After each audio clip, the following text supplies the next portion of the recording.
Welcome, dear friends, to Shadows and Spells. This is an artist spotlight collaboration hosted by the amazing Erica from Fluid Art with Erica. You're here today with me, Taslima, from Taslima Maya Art. Thank you for being here, and I hope you get to watch some of the amazing videos and artwork created by my fellow artists on this collaboration. You'll find all links down in the description box below.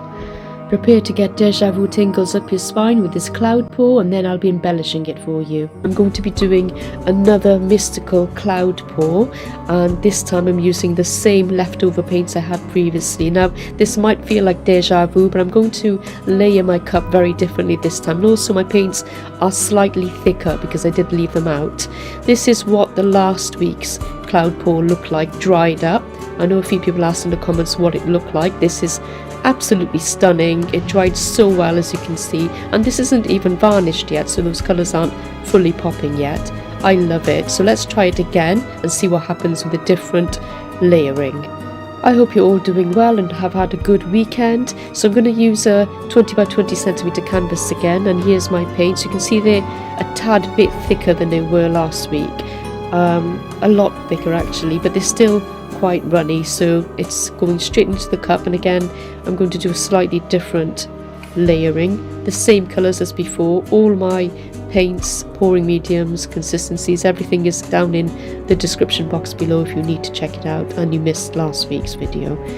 Now I have to give the game away. This one did not turn out as well because there was a point when I actually spanned this painting out and tilted it out to the point where the clouds were picture perfect. The whole thing was just stunning, and then I decided to keep going and tilted it further and further and span it until it was almost unrecognizable. And I think we've all fallen into that trap of not knowing when to stop when it comes to our fluid art ventures.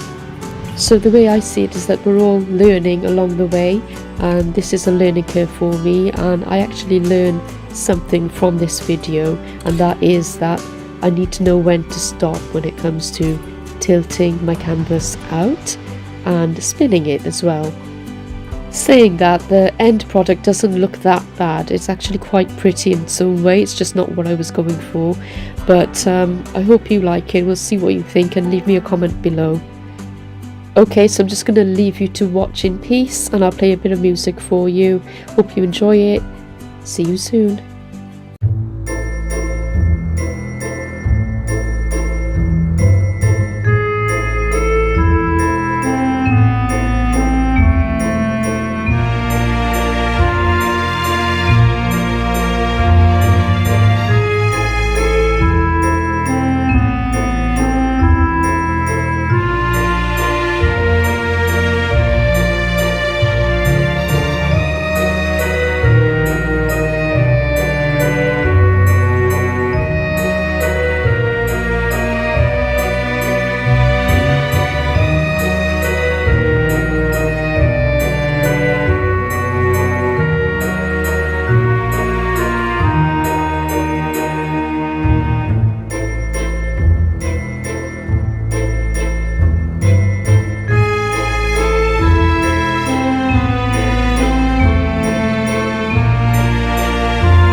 Okay, so here's the where I got the free picture from, and what I have here is some lovely Grabie pens, double dual tone Grabie pens. I'm going to plonk them down here and the other lot here.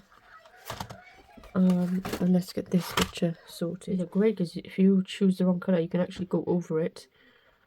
And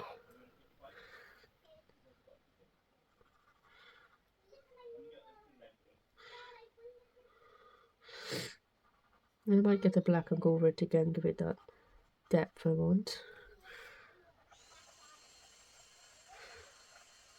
And again, it's really very easy to add this colour.